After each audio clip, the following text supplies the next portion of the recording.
Olá, querido. O propósito da lição desta semana é mostrar o valor da integridade como fonte de bem-estar físico, mental e espiritual.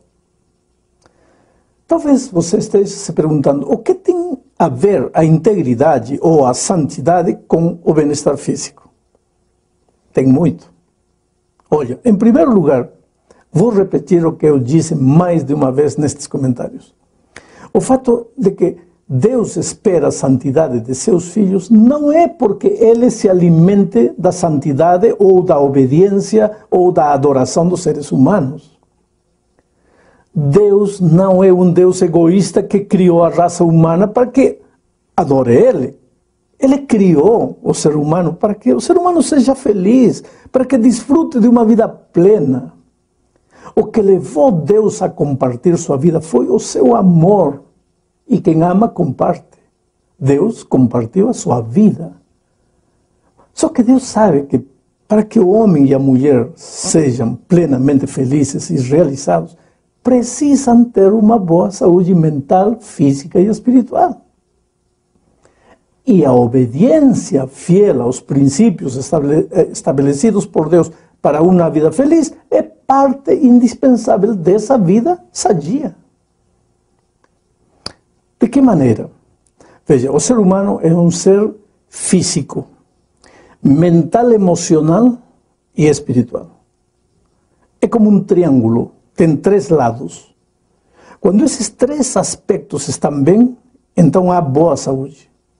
Essa saúde boa inclui o bem-estar dos três lados de seu ser. Um afeta o outro. Se você está bem espiritualmente, isso vai se refletir na sua vida física e também emocional, para melhor. Agora, se você está fisicamente doente, isso pode afetar na sua vida espiritual. Não há como separar a interdependência dessas três áreas da vida. Agora, o que pouca gente sabe é que a área espiritual é a base, é o que dá a sustentação para todo ser vivo. É como se fosse uma coluna vertebral, a base do triângulo, o fundamento do edifício. Se você está bem nas outras áreas, mas descuida o aspecto espiritual da sua vida, nada daquilo que você consiga nas outras áreas vai satisfazer você ou vai lhe fazer feliz. É isso, querido, não depende de você. Deus criou você desse jeito. Isto é como a fome, ou como o assédio, como o cansaço. Não depende de você. Quando chega a hora de comer, mesmo você dizendo, não quero comer, a fome aparece, está aí presente. E assim também é da vida espiritual. Mesmo que você diga, eu não sou um ser espiritual, isso não depende de você. Você saiu das mãos de Deus, é um ser espiritual. No caso de Jesus, Ele não veio somente para ensinar-nos a obedecer. Ele veio também para ensinar-nos como obedecer. E perceba como o inimigo o atacou no deserto, pelos três lados, nas três áreas da sua vida. Na área física, através da fome. O inimigo disse, se tu és o Filho de Deus, transforma estas pedras em pães. Na área mental e emocional, o inimigo o atacou através do orgulho, da suficiência própria, da presunção. Lhe disse, se tu és o Filho de Deus, lança-te do abismo e nada te acontecerá. E na área espiritual, através da adoração. O inimigo disse, tudo isso te entregarei se prostrado me adorares. Mas, querido, Jesus venceu. E por que venceu? Porque era Deus? Não. Claro que era Deus, mas não venceu por isso. É verdade que era Deus. Mas lembre-se, que ao vir a esta terra, Jesus fez um pacto com seu Pai, de que nesta terra Ele não usaria seus poderes sem o consentimento do Pai. Mas o diabo queria que Jesus tomasse a decisão sozinho, que quebrasse a dependência com o Pai. Por isso usou várias vezes a expressão, se tu és Filho de Deus. Ou seja, você também é Deus, não precisa depender do Pai, prova que você é Deus, faz isso, faz aquilo. Mas Jesus venceu. Era necessário que Ele vencesse. Senão, nós estaríamos perdidos para sempre. Jesus foi íntegro. Para quê? Somente para agradar ao seu Pai? Claro que sim. Porque a pessoa que ama deseja ver a pessoa amada feliz. Mas Jesus foi íntegro também. Porque a integridade faz bem à pessoa que pratica a integridade. Quando você quebra a integridade, você se faz em pedaços. A palavra integridade significa completo, tudo, sem faltar um pedaço. E quando você não é íntegro, você se divide, se desintegra. E isso te faz um dano terrível, que afeta a tua saúde física e também a tua saúde emocional. A segunda parte da lição fala da importância da integridade. Existem perguntas que devemos fazer-nos pessoalmente. Porque, por exemplo, como eu sou quando ninguém está me olhando? O que eu faço quando estou longe daqueles que me conhecem? Na escola, na hora da prova. No restaurante, na hora de comer. No escritório, na hora de fazer as contas. Na rua, na hora de olhar. Enfim, a lista não teria fim. Mais do que falar para os outros, eu devo refletir com essas perguntas para mim mesmo. E pedir a Deus forças para viver com integridade. Porque mesmo que ninguém esteja me olhando, eu me vejo. E isso me faz um mal terrível. A lição desta semana apresenta 3 personagens bíblicos que foram provados na sua integridade. O primeiro deles é José. Diante da tentação, José não olhou para os lados aí para ver se alguém o ia reconhecer ou não. Ele olhou para cima e perguntou: como poderia fazer este mal e pecar contra meu Deus? Perceba que a preocupação de José não era a igreja. A igreja tem importância, mas a José não lhe preocupava a igreja, lhe preocupava a Deus. Sua vida era uma vida de amor com Deus e o resultado desse relacionamento de amor era a integridade e também, logicamente, o estar bem com a igreja. Para ser íntegro, primeiro você precisa amar a Deus com todo o seu coração. Eu te pergunto, você tem certeza que seu coração pertence a Jesus?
That shines in our blinded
Jesus,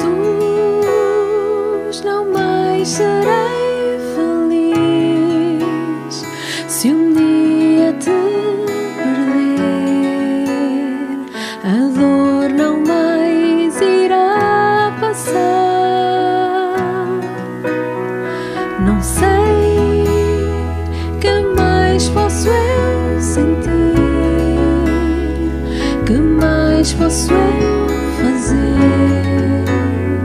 Viver sem ti é chegar ao fim.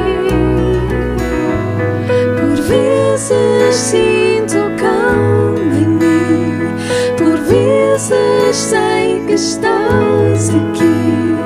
Nunca pensei chorar assim, Senhor. E quando olho azul do céu, sinto a saudade de te amar.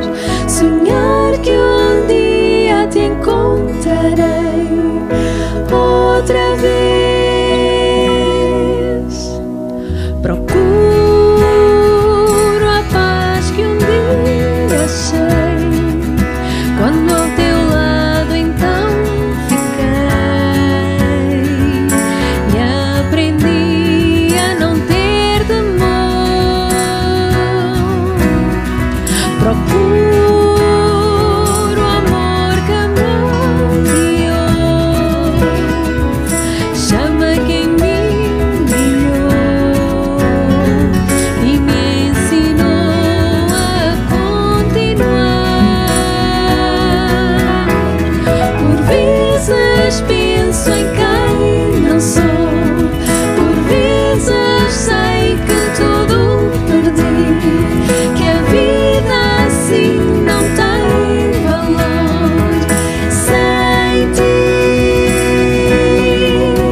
the morning when I rise, in the morning when I rise, give me Jesus, give me Jesus, give me Jesus, you can have all this world, give me Jesus.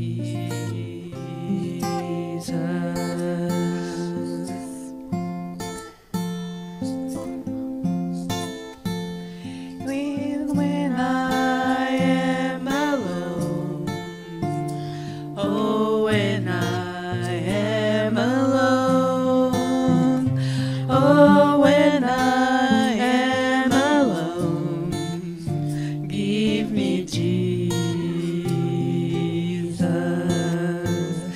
give me Jesus, give me Jesus, you can have this world, give me Jesus.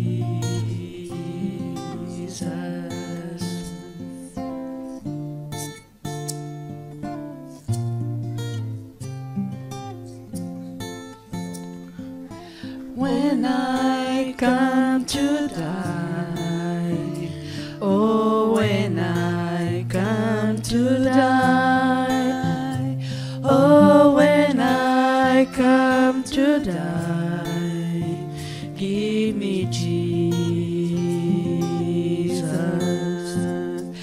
give me Jesus, give me Jesus, you can have all this world, give me Jesus, me Jesus, give me Jesus, you can have all this world, give me Jesus.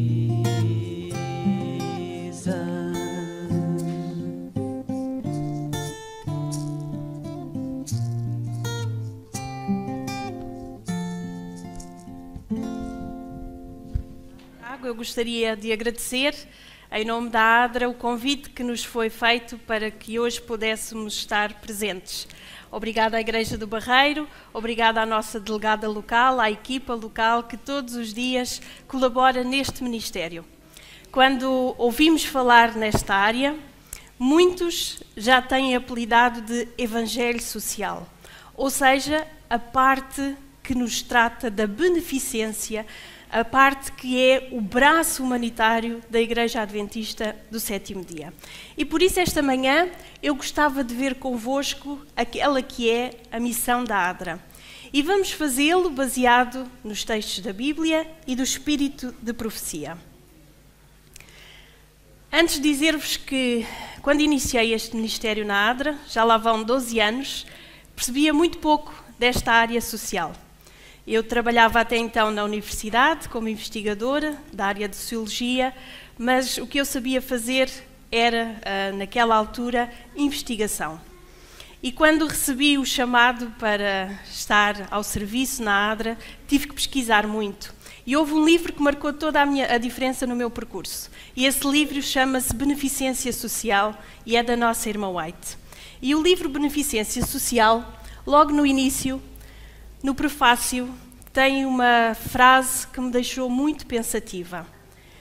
Porquê? Porque eu estava a iniciar um ministério novo, entusiasmada, que várias pessoas se pudessem envolver, e deparo-me com estas palavras da nossa irmã White, onde ela diz assim: este é um tipo de ministério, portanto estamos a falar da beneficência social, de salvação de almas, com o qual muitos adventistas do sétimo dia, reparem agora, estão apenas ocasionalmente familiarizados, embora seja uma obra ordenada por Deus.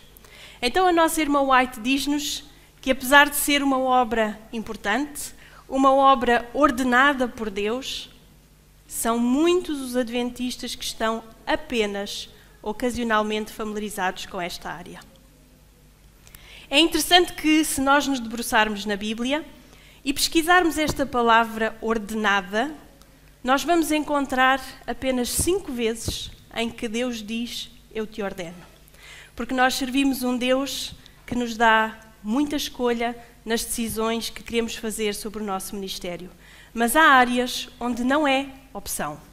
Em Deuteronômio, no capítulo 15, no verso 11, nós encontramos esta ordenança de Deus. E Deus diz assim: pois nunca deixará de haver pobres na terra. Alguns apelidam este versículo de terrível profecia, porque nos diz que enquanto aqui estivermos, a pobreza nunca deixará de existir na terra. E agora vem: portanto eu te ordeno, dizendo, sem falta abrirás a mão para o teu irmão, para o teu necessitado, para o pobre na tua terra. Vocês podem abrir as vossas Bíblias e ninguém vai encontrar uma palavra diferente. Já fiz esse exercício, já pedi a vários pastores que o fizessem. Ninguém vai encontrar uma palavra diferente para a tradução eu te ordeno. Quer isto dizer que a beneficência social não é uma sugestão, não é uma proposta, é uma ordenança da parte de Deus. Quando nós vemos este ministério, nós devemos, na realidade, abraçá-lo. Os adventistas do sétimo dia têm a nível global uma declaração de missão. Ela é bastante extensa e pode ser encontrada no site global, onde eu retirei apenas este parágrafo que atesta que esta é uma área inspirada e ordenada por Deus. Diz assim: atestando a ênfase bíblica no bem-estar da pessoa como um todo, fazemos da preservação da saúde e da cura dos doentes uma prioridade e, através do nosso ministério para com os pobres e oprimidos, cooperamos com o Criador na sua obra compassiva de restauração. Esta frase é magnífica porque, apesar de não haver ninguém perfeito nesta sala, Deus faz de todos nós cooperantes. Ele deseja que sejamos nós, os seus braços, os seus pés, o seu sorriso, as suas palavras. Ele faz de nós servos para o alívio, o conforto e a esperança. E faz com que nós tenhamos uma inspiração. E essa inspiração só poderia vir de Jesus. Jesus foi o expoente máximo da beneficência social. Porque quer olhemos para o Velho Testamento, quer olhemos para o Novo Testamento, nós vemos que Jesus tinha uma preocupação constante para com os pobres. No início do seu ministério, quando lhe perguntavam os apóstolos por que é que ele tinha vindo e para que é que ele tinha vindo, Jesus foi bem claro. Ele disse que veio a esta terra para servir e não para ser servido. Em Lucas, no capítulo 4, nos versos 18 e 19, ele declara aquela que foi a sua missão desde o primeiro dia.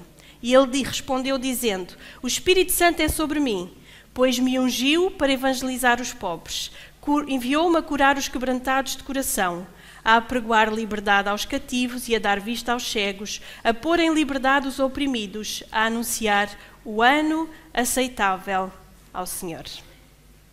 Esta era, na realidade, a preocupação de Jesus. Servir em todos os momentos, para que aqueles que estavam sofrendo, que estivessem em situação vulnerável, pudessem beneficiar da sua presença. Eu gostaria aqui de fazer um parênteses. Se nós formos ao comentário bíblico adventista, procurar o que quer dizer pobre, nós não estamos a referir-nos apenas a uma pessoa que tem carências económicas. Pobre é uma pessoa que está em situação vulnerável, uma pessoa que está em situação de fragilidade. Portanto, compreendam este termo nesta abrangência. Todos aqueles que passam por uma carência, seja ela económica, espiritual, física, podemos falar em pobreza. E como eu vos dizia, esta preocupação de Jesus é manifesta ao longo de toda a Bíblia. E é por isso que João nos adverte que nós devemos constantemente ter uma preocupação com aqueles que têm menos que nós ou que estão em situações de fragilidade. Esta é a sua advertência em 1 de João 3, 17 e 18, diz assim: Quem, pois, tiver bens do mundo e vendo o seu irmão necessitado lhe cerrar as suas entranhas, como estará nele o amor de Deus? Meus filhinhos, não amemos de palavra nem de língua, mas por obra e em verdade. E é porque muitas vezes nós nos esquecemos desta advertência e de outras que a Bíblia e o Espírito de Profecia têm, que a nossa irmã White, no Dejado de Todas as Nações, diz que muitos dos que professam o seu nome deixaram de considerar o facto de que os cristãos têm de representar a Cristo. A menos que haja sacrifício prático pelo bem de outros, seja no círculo da família, da vizinhança, na igreja e onde quer que estejamos, não seremos cristãos, seja qual for a nossa profissão. Ao vermos seres humanos em aflição, seja devido ao infortúnio, seja por causa do pecado, nunca digamos, não tenho nada a ver com isso. Esta é a nossa natural inclinação. Muitas vezes, quando alguém chega até nós, o nosso primeiro pensamento é: o que é que eu tenho a ver com isto? Está nesta situação porque foi desgovernado. Está nesta situação porque, e vamos enumerando uma série de questões que nos fazem afastar. Nós muitas vezes distanciamos-nos desta atitude de sermos guardadores dos nossos irmãos, daqueles que nos rodeiam. Mas, mais uma vez, devemos olhar para o exemplo de Jesus, que veio para servir independentemente de quem estivesse para ser servido.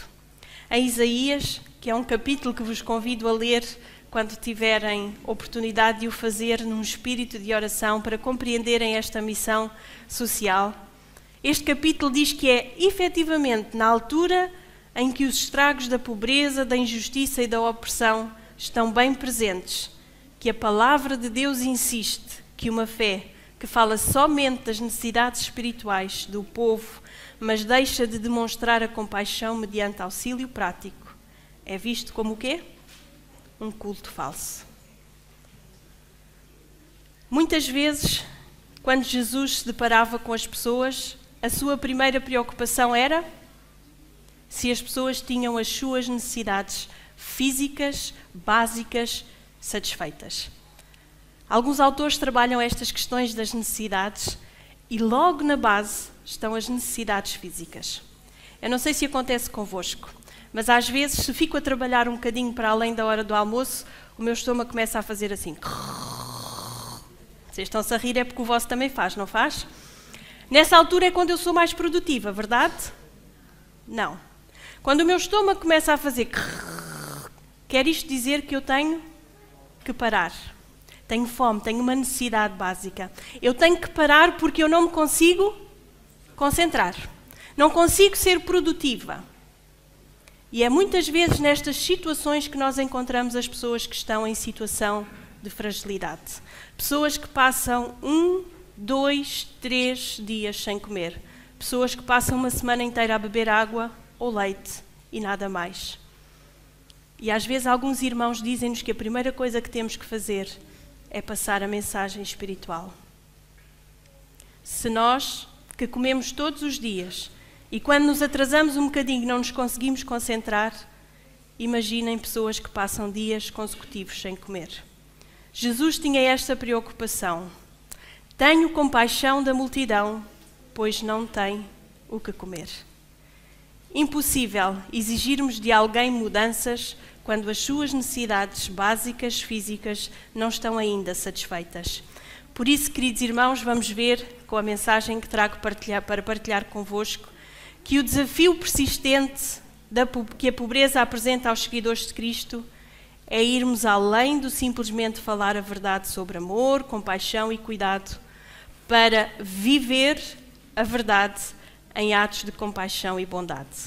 Nós precisamos de ser efetivos, de encontrar modos concretos que possam aliviar o fardo daqueles que sofrem. Precisamos de ver estas pessoas como iguais.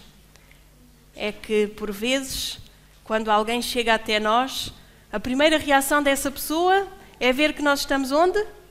Lá em cima. E a pessoa sente-se cá em baixo. E enquanto nós mantivermos este nível de separação, jamais conseguiremos olhar para a pessoa de igual para igual. Ambos filhos de Deus, filhas de Deus, com os mesmos direitos e os mesmos deveres. Por isso nós devemos ver as pessoas, todas as pessoas, de uma forma igual.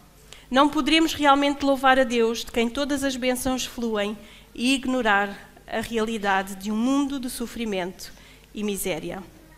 Nós não precisamos de ir para onde estava Jesus. Não precisamos de ir para Nazaré, Cafarnaum ou Betânia. Talvez nos dias de hoje podíamos dizer não precisamos de ir para o Burkina Faso, para a Índia ou para outro país em vias de desenvolvimento para andar nos passos de Jesus. Encontraremos as suas pegadas ao pé do leito dos doentes, em bairros onde a pobreza é a marca d'água, nos apinhados becos das grandes cidades e em qualquer lugar onde houver corações humanos necessitados de consolação, fazendo como Jesus fazia quando na terra andaremos nos seus passos. Este é o desafio que nos é lançado e por isso a ADRA convida a que todos possam estar conectados com Deus, inspirados no exemplo de Jesus, conectados entre si como comunidade para poder servir aqueles que nos rodeiam. Dizia-vos ao início que o livro Beneficência Social acabou por nortear todo o trabalho e os vários capítulos consegui resumi-los neste pequenino esquema, em que, de uma forma muito simples, a Sra. White nos explica como é que em cada igreja, em cada localidade, nós nos podemos organizar para o trabalho social. Então ela diz que o primeiro passo é a união na prática da caridade. O segundo passo, organização na liderança. O terceiro passo, formação de grupos de trabalho. O quarto, formação para o trabalho. O quinto passo, o envolvimento de todos. E o sexto passo, trabalhar sob um nome. E estes 6 passos ajudar-nos-ão a cumprir aquele que é o propósito de Deus para o seu povo. De uma forma resumida, nós vamos ver agora cada um deles, enquanto eu vos irei ilustrando com alguns casos reais de projetos a funcionar. Quando iniciei o ministério na ADRA, em 2008, era necessário conversar com várias pessoas que estavam, na altura, empenhadas nas Dorcas e na ASA. Logo à tarde nós vamos falar um bocadinho desta mudança. E precisava de compreender quais eram as expectativas das pessoas para o trabalho social, porque a União nos tinha pedido à ADRA que tomasse conta de toda a vertente social da Igreja, e era preciso fazer projetos, manuais, formar as pessoas, e portanto foi preciso conversar, fazer inquéritos, e passei várias horas conversando com diversas pessoas. Depois era necessário estudar, a nível de cada concelho, quais eram as necessidades efetivas que ali havia, e então lançar propostas de projetos para que a ADRA se pudesse tornar relevante nas comunidades onde estava. E neste primeiro passo tive uma experiência marcante. Eu liguei para várias igrejas e uma delas, das quais eu me vou servir agora de exemplo, lançando o repto para que se pudessem unir na prática da caridade, dizia ao responsável que me atendia do outro lado: olha, no local onde estás existe uma comunidade muito significativa de pessoas em condição de sem-abrigo. Era muito interessante se pudéssemos montar um projeto nesta área para que pudéssemos ser relevantes na comunidade, uma vez que não há nenhum, a Câmara não tem nenhum apoio, nenhuma organização está a fazer este trabalho. E do outro lado, ouço uma voz triste que me diz: não vale a pena, Carmen. Houve um problema na minha igreja, um problema grave, um problema familiar e as pessoas não se falam. Têm grupinhos, uns falam com estes, os outros falam com aqueles, e um projeto desta envergadura, isto não vai andar para a frente, porque as pessoas precisam de estar juntas para fazer este projeto. Portanto, não vale a pena. Eu fiquei triste com aquela resposta e, mais uma vez, como vos digo, estava no início do ministério, com o primeiro amor, como nós costumamos dizer, e pedi-lhe que não desistíssemos por ali. E disse-lhe: posso ao menos montar o projeto, apresentas à igreja, fazemos 2 semanas de oração e depois logo se vê. Aceitas? E ele disse: está bem, pode ser. E então montámos o projeto. estivemos 2 semanas em oração. Ele apresentou o projeto à igreja. E, para seu espanto, várias pessoas disseram que queriam envolver-se neste projeto. E assim foi. Contactou-se o centro de dia, que deu as instalações para poder-se fazer as refeições. Os enfermeiros tiveram à sua disponibilidade um consultório para dar consultas de enfermagem. Em menos de nada conseguiram angariar dinheiro para comprar uma carrinha. Vocês sabem o quão difícil isto é. E as coisas foram surgindo, até que o projeto acabou por se montar. 2 meses depois do projeto estar em marcha, eu liguei novamente para ir fazendo o acompanhamento e este responsável do lado de lá tinha agora uma mensagem muito positiva e as suas palavras foram: Carmen, este projeto salvou a nossa igreja. Porque a união que eles precisaram de ter foi não só benéfica para fora, mas benéfica para dentro. A senhora White diz-nos que nós devemos, onde quer que a verdade tenha sido proclamada, unir-nos sem demora, porque em alguns casos já perdemos muito tempo na prática da caridade. Onde quer que a verdade bíblica tenha sido apresentada, deve ter início a obra da piedade prática em favor dos desajudados e sofredores. Portanto, esta união é importantíssima no início de qualquer projeto. E o segundo passo, se se recordam, organização na liderança. O trabalho feito negligentemente não é a resposta. Uma pessoa nomeada só porque não há mais ninguém, ou porque este é aquele ministério que ninguém quer, era o último, era o que faltava, não é resposta. Necessitamos na igreja de homens que tenham habilidade na organização e provisão do trabalho prático no campo da libertação das necessidades da humanidade. Todos vocês conhecem um texto que está em 1 de Coríntios, no capítulo 14, verso 40, que diz que nós servimos um Deus de ordem, por isso, o que é que nós devemos fazer? Tudo de forma decente, de forma a honrá-lo, para que possamos ser mais eficazes e honrar o nome de Deus. Esta fotografia é também muito importante para mim. Aqui, logo ao início, vocês veem o irmão Manuel António, de Vila Nova de Monsarros. Uma pessoa das quais eu falei no início e que foi verdadeiramente inspirador para o meu trabalho. Já em 2008, eles apoiavam 200 famílias. Multipliquem agora por 2, por 3 ou por 4 e vejam a quantidade de pessoas que eles estavam a assistir e ainda estão desde 2008. E este irmão dizia: Carmen, pode contar comigo para tudo o que for preciso, mas eu gosto de ficar assim na retaguarda, está bem? Não gosto de ir para a frente, não gosto de falar em público. E este irmão, que tinha e tem capacidade de liderança, mas na sua humildade queria estar para trás, foi fazendo um trabalho tão significativo que há 4 anos atrás a Câmara Municipal organizou-se para que pudessem fazer um plano conjunto para que todas as organizações do Conselho se unissem para o trabalho social, para que as pessoas não andassem a pular de instituição em instituição a pedir cabazes.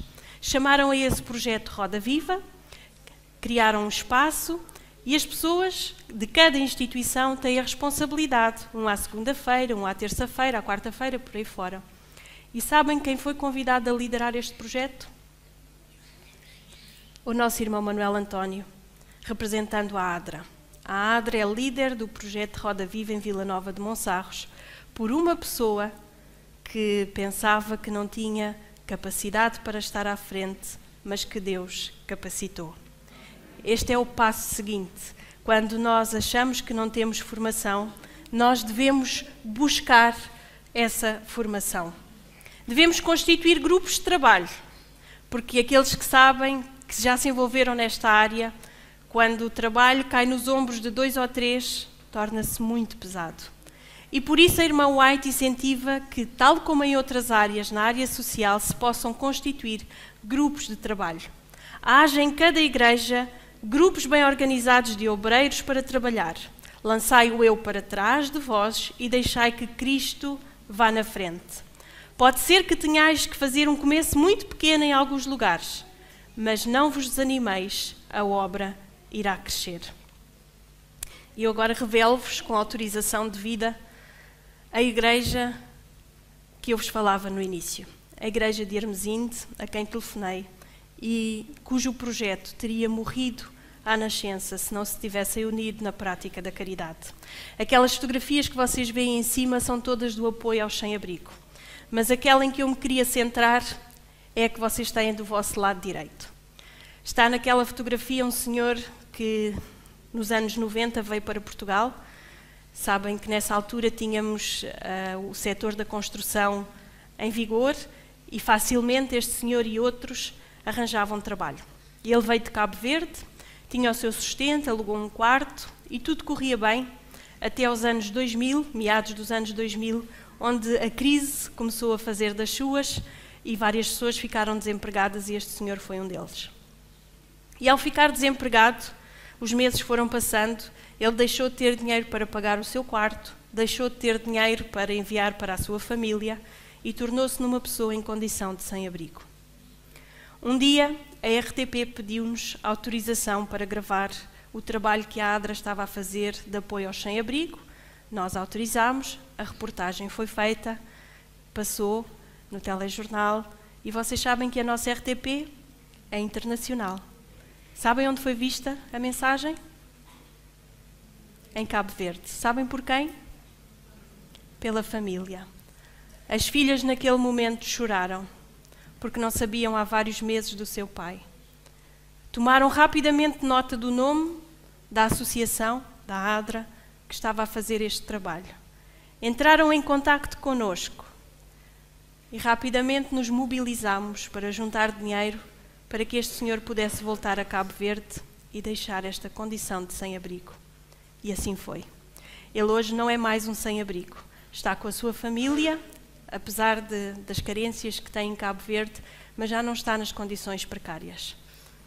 Outras duas pessoas procuraram saber quem é a ADRA, a Associação Adventista, e 2 sem-abrigo da cidade do Porto já se batizaram também, estando neste momento nos bancos da igreja como vocês esta manhã. Às vezes pensamos que não vale a pena. O versículo diz: nunca deixarão de existir pobres na terra. E por isso muitos de nós dizemos: não vale a pena. A pobreza nunca deixará de existir. Mas o mote da ADRA foi, até o ano passado, mudando o mundo, uma vida de cada vez. E se numa vida, tal como aconteceu com este senhor, nós pudermos fazer a diferença, teremos cumprido o nosso objetivo. Por isso, queridos amigos, irmãos e irmãs, é o uso inteligente dos meios, da capacidade, das faculdades que Deus nos dá, quando consagradas ao seu serviço, que irão contar nas comunidades onde nós pudermos trabalhar. Dizia-vos há pouco que alguns sentem que não têm formação. Não é desculpa. Existe muita formação dada pela ADRA, encaminhada pela ADRA para outras organizações, para que nós nos possamos capacitar para este trabalho. E nós devemos aproveitar vários momentos de congregação dos irmãos para buscar esta formação daqueles que têm mais experiência que nós. A nossa irmã White diz-nos que o passo seguinte, depois de termos formação, é envolver a todos. Esta é também uma fotografia emblemática. A ADRA tem este projeto de apoio aos sem-abrigo desde 2008. O projeto foi crescendo de tal forma que hoje são 6 igrejas que fazem este projeto. Já não sai só a igreja de Hermesinde, sai a igreja de Hermesinde um dia, a igreja do Porto noutra, a igreja da Vintes noutra, a igreja da Oliveira do Douro e por aí fora. Portanto, organizaram-se de tal maneira que este é um verdadeiro projeto de impacto na comunidade. E nós fazemos questão que todas estas pessoas que nós vamos apoiando ao longo do ano, no Natal, como cada um de nós, possa ter uma ceia de Natal. De há 9 anos a esta parte, entre o dia 23 e 26, depende da disponibilidade dos nossos voluntários, nós fazemos uma ceia de Natal com tudo o que temos nas nossas casas para estas pessoas. O CAOD cede-nos as instalações e vocês veem ali um jovenzinho muito pequenino que se calhar alguém dizia para não ser ele a servir porque ia deixar cair a comida, mas que o incluiu, e vejam a alegria que ele sente no serviço. A nossa irmã White diz que há um campo vasto a ser ocupado. Logo à tarde nós vamos ver muitos exemplos e vamos ver como podemos ocupar desde os mais pequeninos aos mais velhos. A obra deve aliciar auxiliares dentro do povo comum. Tanto jovens como os de mais idade serão chamados e enviados pelo Mestre. Muitos podem ter tido pouca oportunidade para instrução, mas Cristo vê neles qualificações que os capacitarão. Assim como nós não fazemos exceção de pessoas para ajudar, não devemos fazer exceção de pessoas nos ajudantes. Na realidade, aquilo que importa são aqueles que se empenham no ministério e que constituem mão ajudadora de Deus. Estamos mesmo a terminar, não sei se alguém se recorda do último ponto. O último passo era trabalhar sob um nome. Deus comunica com todos os que estão fazendo o seu serviço. Despertai os vossos companheiros para trabalhar sob algum nome com o qual se organizem para cooperar em ação harmónica. Muitas vezes fazemos este trabalho em nome da ADRA, mas podemos fazê-lo também em nome dos jovens, podemos fazê-lo em nome do Ministério da Mulher, do Ministério da Criança, o que quer que seja. O que importa é que nós nos organizemos para o trabalho e o possamos fazer para que as nossas comunidades possam sentir o impacto. Tal como conversava aqui com os pequenininhos, um dia se a Igreja do Barreiro fechar as suas portas, será que a vizinhança vai sentir a vossa falta? Um dia, se vocês saírem dos vossos prédios, dos vossos trabalhos, das vossas escolas, será que alguém vai sentir a vossa falta? Nós temos tanta formação, tanta informação. Deus tenta trabalhar o nosso coração diariamente para que nós possamos sentir o coração compassivo. O que estamos nós a fazer? Como estamos a honrar o nome sob o qual estamos a trabalhar? Os passos são simples, queridos amigos. Apenas 6. União na prática da caridade, organização na liderança, formação de grupos de trabalho, formação para o trabalho, o envolvimento de todos e trabalhar sob um nome. Eu pedia-vos agora que pudessem abrir as vossas Bíblias, não vou pôr ali propositadamente. Vamos voltar a Deuteronômio no capítulo 15 e vamos agora ao verso 4. Deuteronômio no capítulo 15. Lembram-se que há pouco lemos no início o verso 11, que nos dizia que nunca deixarão de existir pobres na terra.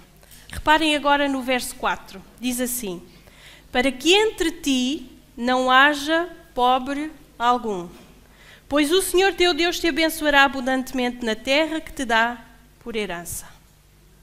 Isto parece uma contradição. Então, líamos que não deixará de existir pobres na terra. E agora a ordem é que entre ti não haja pobre algum. Não é contradição. Nós sabemos que devido ao pecado, ao egoísmo instalado nos nossos corações, enquanto aqui estivermos, não deixará de existir pobreza, tal situação vulnerável em que muitos se encontram. Mas o desígnio de Deus, queridos irmãos e amigos, é que entre ti, entre a sua comunidade, não haja pobre algum. E Deus é tão maravilhoso que Ele nos dá a resposta. O que é que Ele diz que vai fazer connosco? Pois o Senhor teu Deus te abençoará para que sejas uma bênção para aqueles que estão ao teu redor. Se é costura que sabes fazer, é com a costura que irás ser uma bênção para a comunidade. Se é com as moedas que consegues separar, é assim que serás uma bênção para a comunidade. Se é cantando, se é servindo, são inúmeras as formas como Deus nos abençoa. E Ele abençoa-nos para que nós sejamos uma bênção para as comunidades onde nós estamos inseridos. Sabem que por vezes nós ajudamos de forma mecânica, porque temos que fazer. Tal como é possível pregar sem sentimento, é possível abraçar esta obra sem o coração verdadeiramente transformado. Mas digo-vos já que ela não irá produzir os frutos esperados por Deus.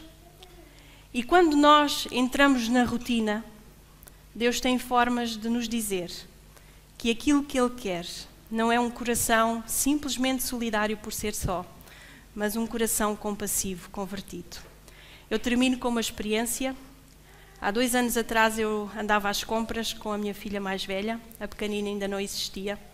Estávamos no continente às compras e estávamos as duas a olhar para uma prateleira, a escolher qualquer coisa, e aparece uma senhora idosa que nos aborda de trás. Ela trazia o cabelinho preso num rabo de cavalo, um pouco descuidado, notava-se que a roupa estava um pouco suja, descuidada. E esta senhora aborda-nos e diz: boa tarde, posso falar com a senhora? Nós ficámos assim as duas um pouco apreensivas, mas disse: sim, pode. Olha, eu sou avó, tenho 2 meninos ao meu cuidado, um de 11 anos e um de 9. Há 1 semana que nós só bebemos leite. E eu hoje, mesmo sem dinheiro, senti no coração que devia vir às compras. E por isso eu tenho aqui este carrinho. Pus algumas coisas que nós precisamos. Será que a senhora podia escolher algumas coisas, só algumas, para me ajudar, para eu dar de comer aos meus netos? Eu olhei nos olhos daquela senhora e percebi que ela estava a dizer a verdade. E disse: sim, eu vou ajudá-la. A senhora vai dar-me só tempo para eu acabar de fazer as minhas compras e vai esperar por mim na caixa. E eu já vou ter consigo. E enquanto eu andava de um lado para o outro a fazer as minhas compras, eu olhava e a senhora ali estava com o seu carrinho na caixa para saber se eu ia cumprir ou não aquilo que eu lhe tinha dito. E eu fui, pedi a ela que pudesse pôr as compras no tapete primeiro que eu. Paguei-lhe as compras, estamos a falar de 20, 25 euros, já não me recordo bem. E a senhora ficou a olhar para mim sem saber o que fazer. E disse: e agora? E eu disse: e agora a senhora vai à sua vida e eu vou à minha, e fico muito feliz por a ter podido ajudar. Espero sinceramente que a situação possa melhorar. E ela olha para mim e as suas palavras foram literalmente: que Deus possa abençoar a menina para que a menina possa continuar a ser uma bênção para aqueles que têm menos. E naquele momento, o meu coração quase saiu pela boca. Olhei para a minha filha e mesmo ali em frente à caixa, eu pensei: estou há tantos anos na ADRA e para mim é tão fácil dispor dos recursos da instituição. E disse à minha filha: esta é a mensagem que a mãe prega quando vai às igrejas, que nós somos abençoados para ser uma bênção para os outros. E hoje Deus quis dizer-me isto a mim a nível individual. A senhora foi e nós sentimos uma alegria tremenda. Eu pedi a Deus que se fosse da sua vontade, porque eu não gosto de me alongar muito nas primeiras ajudas, que eu pudesse voltar a encontrar a senhora, e isso aconteceu. Mas aquilo que eu vos queria dizer, queridos amigos, é que tudo aquilo que nós temos, muitas vezes dá para nós, dá para a nossa família, dá para a nossa família alargada e ainda dá para aqueles que têm menos que nós. Nós somos abençoados para sermos uma bênção para aqueles que nos rodeiam. Se em algum momento nós sentirmos dificuldade em repartir as bênçãos que Deus nos dá, a nossa irmã White diz-nos que nós podemos marcar a diferença. Mas antes de vos dizer como, queria só apenas ter mais um texto da nossa irmã White que nos faz pensar. Se nós temos toda a informação, se temos textos da Bíblia, se temos espírito de profecia, se sabemos que a missão social é tão importante quanto o resto, por que é que não temos assumido esta responsabilidade? E se calhar vocês vão ficar tão perplexos como eu com aquilo que a nossa irmã White diz e que li no início do meu ministério. E é muito simples. Ela diz assim: a razão por que o povo de Deus não se envolve mais é porque foi mostrado, está estreitado pelo egoísmo. Sabem aquelas bufetadas que às vezes a gente recebe sem estar à espera? Sentados a ler um livro à espera de orientação de Deus para saber como deve ser o nosso ministério. E Ele diz-nos que afinal é tudo tão mais simples se nós conseguíssemos pôr de lado o nosso egoísmo. Reparem ainda no que ela nos diz: não é a abundância das vossas reuniões que Deus aceita, Não as numerosas orações. É verdade que isto é importante. Mas quando nós fazemos disto o centro da nossa vida, e estamos aqui sábados inteiros, de manhã e à tarde, domingos de manhã, o que quer que seja, sempre fechados a consumo interno, sempre virados para nós, não é isto que Deus aceita. Mas a prática do bem, o fazer as coisas no tempo certo, é o ser menos egoísta e mais benevolente. As nossas almas precisam de se expandir. Precisamos de sair do canto confortável. Então Deus fará que sejam como um jardim regado, cujas águas não faltam. E agora sim, a oração que vos dizia que a nossa irmã White tem para cada um de nós, quando nós sentimos que precisamos de mais ajuda, ela diz assim: orai para que Ele vos dê um coração de carne que sinta as tristezas dos outros, que possa ser tocado pelos ais humanos. Orai para que Ele vos dê um coração que não permita fazer ouvidos mocos para com as viúvas e os órfãos. Podemos pôr agora aqui uma classe muito mais vasta do que esta. É que muitas vezes, à mercê daquilo que nós ouvimos e vemos na comunicação social, nós já estamos tão indiferentes a tudo isto. E nós devemos marcar a diferença, pedir que Deus nos ajude. Eu partilho convosco, no início do meu ministério, eu sentia-me às vezes um pouco angustiada, porque vocês podem imaginar a quantidade de pessoas que pedem ajuda à ADRA. E eu sentia, e às vezes ainda sinto, um peso enorme de ter de suavizar o sofrimento. E fiz um pedido a Deus. Deus, por favor, ajuda-me para que eu possa ser este canal, mas para que eu possa ser eficaz. Eu preciso que tu me ajudes neste sentido. Sempre que alguém vier ter comigo, que essa pessoa tenha um pedido específico, uma situação concreta, para que eu consiga ajudar. E Deus tem feito isto. Todas as pessoas que se abeiram não vêm pedir só porque sim. Têm uma situação, um problema para resolver. Quando nós estamos dispostos a não tapar os ouvidos, a não tapar os olhos, a pedir que Deus nos use. Orai para que tenhais, reparem agora na profundidade deste pedido, orai para que tenhais entranhas de misericórdia para com os pobres, os enfermos e os opressos. Orai para que possais amar a justiça e odiar o roubo, não fazendo diferença na outorga dos vossos favores. Porquê? É muito fácil nós ajudarmos aqueles que nos podem retribuir. É muito fácil ajudar aqueles que nós sabemos que nos vão dizer obrigada, que nos vão abraçar, que por aí fora. Mas é muito difícil nós ajudarmos aqueles que nem uma palavra de gratidão nos dão. Aqueles que nos viram costas, aqueles que às vezes ainda dizem mal de nós. Mas foi exatamente isto que Jesus fez. Vocês não encontram nenhum relato na Bíblia de Jesus ajudando pessoas. E quando elas viram costas, ele vai a correr atrás delas. Anda cá a agradecer-me. Anda cá, vem seguir-me, vem fazer o que eu te vou mandar. Nós devemos ter esta mesma capacidade de ajudar aqueles que não conseguem retribuir os favores que nós fazemos. O que devemos fazer? A consideração dos casos dos necessitados e desafortunados. É a minha oração esta manhã que Deus possa continuar a abençoar a comunidade do Barreiro, para que todas as bênçãos que vocês aqui têm possam ser uma bênção para a comunidade onde estão. E um dia, quando vocês não estiverem aqui, todos possam sentir a vossa falta por aquilo que vocês foram, fizeram e são. Deus vos abençoe.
Música